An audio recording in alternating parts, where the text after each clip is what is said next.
The offense really chipping in until late. The defense gave Nebraska a chance to upset a heavily favored Texas Longhorn team. Yeah, Colt McCoy needs to get his dauber up here, because even if they make this field goal, Colt McCoy is going to have plenty of time with the timeout to get down into field goal range himself. 43-yarder. On its way, he's got it. Nebraska takes the lead. We are a minute 44 away from BCS chaos.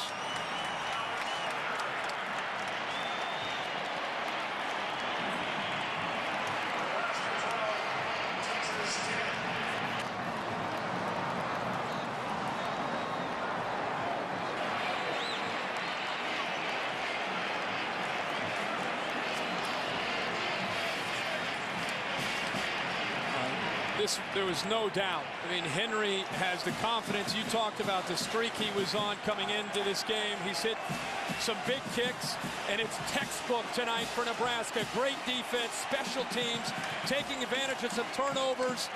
They knew if they could hang around for 4 quarters that they could find a way to win it in the 4th quarter, and now it comes down to their defense once again against Colt McCoy. Cincinnati faced this in the snow earlier today in Pittsburgh, and they answered the bell and drove down the field for the winning touchdown to win the Big East. They are one of the teams on pins and needles right now. TCU would be the other if Nebraska can hang on. One of those two, in all likelihood, will go to Pasadena to play Alabama for the national championship. It's out of bounds, and it comes to the 40-yard line. Oh, that's great field position on the penalty. Wow, and they're working to get into field goal range themselves. What a break for Colt McCoy in Texas. Now they have to go against Sue in this defense, but outstanding field position. Of course, after this game, we've got late local news over most of these stations. On ESPN, we'll have SportsCenter post-game analysis of these games. Could this be a day in which both Tim Tebow and Colt McCoy go down to huge losses? Now, Colt McCoy's got a lot of time. He has one timeout to work with here. Very talented receivers. And here we come. As a quarterback, these are the moments you hope for with the ball in your hands with the game on the line. The middle to Shipley, and Shipley runs free. And there's a penalty flag. Another one. Flags flying as Shipley broke to the 42-yard line. We're going to get a horse collar tackle that time. Larry Asante trying to chase down Jordan Shipley from behind. Personal foul, horse collar tackle, Jason, 15-yard penalty, push down.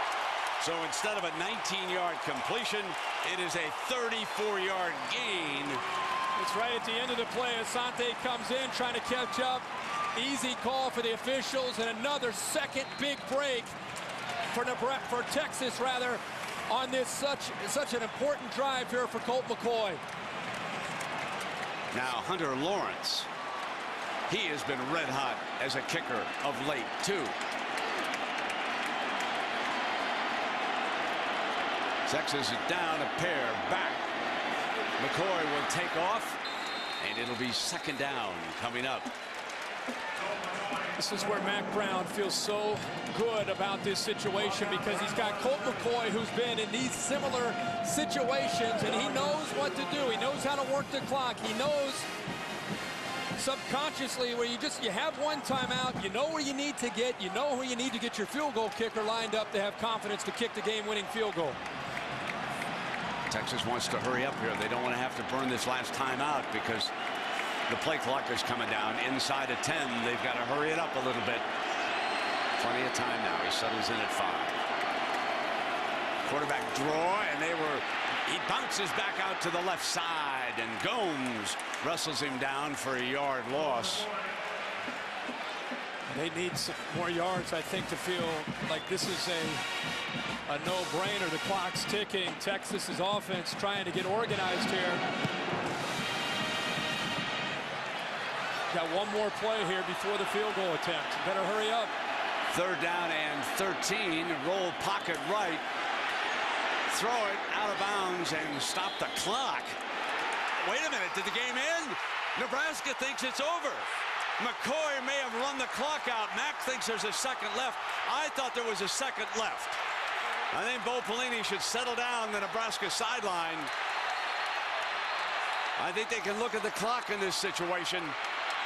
I thought there was a second. The previous play is under further review. They will look at the clock. Let's check it out. Here's the replay that they will be watching upstairs. There's the game clock is what is important. And the ball lands with 1 second. 1 second left. 1 second left on the clock. 1 second left on that clock right there. I thought I was back in the Alamo Bowl a few years ago with Michigan and Nebraska, with guys running all over the field out there. And now Bo, he's got to get over Buddy over there. Now remember, Ndamukong Suh has blocked 3 kicks this year.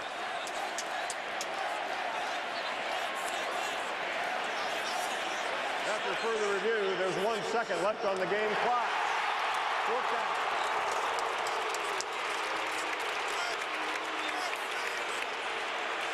So here we go. Hunter Lawrence.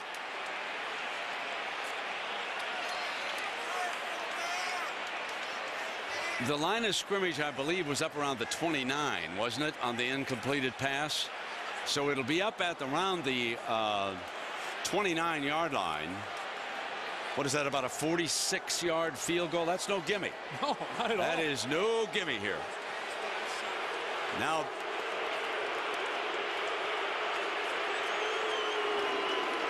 this coming down to the last play of the night.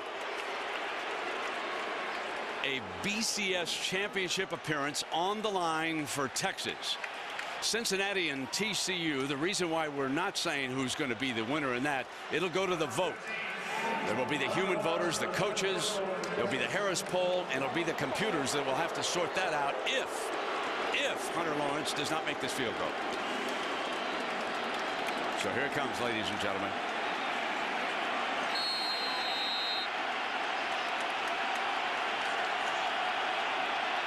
Your 46-yarder. Pelini just called a timeout, trying to freeze Lawrence.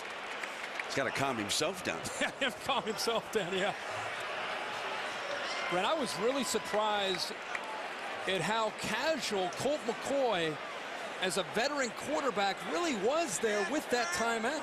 I'm going to suggest that he was looking at the play clock and not the game clock. I don't know. He had a lot more time on the play clock as he rolled right. He didn't realize the game clock was coming, but I certainly agree with you. I mean, you would expect Colt McCoy, maybe he's a little woozy, but see, there's the game clock. See, there's the play clock. Now, his vision. He's taking his time, but he should know that he's under 10 seconds left. But look how casual he is as he just kind of rolls to his right and then eventually gets rid of the ball. But nonetheless, they still have the 1 second.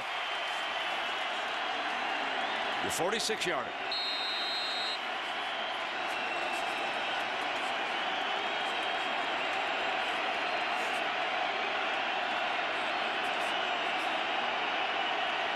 For everything.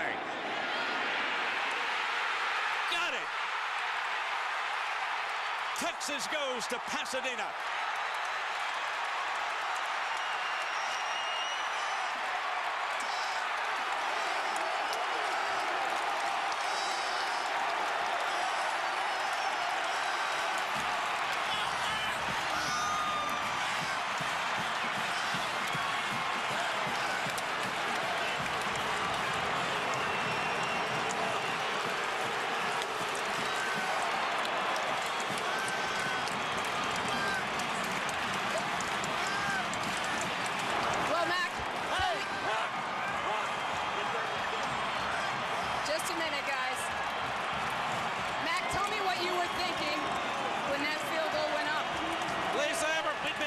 This way every time we've ever played, and they played great tonight, and you have to give them so much credit.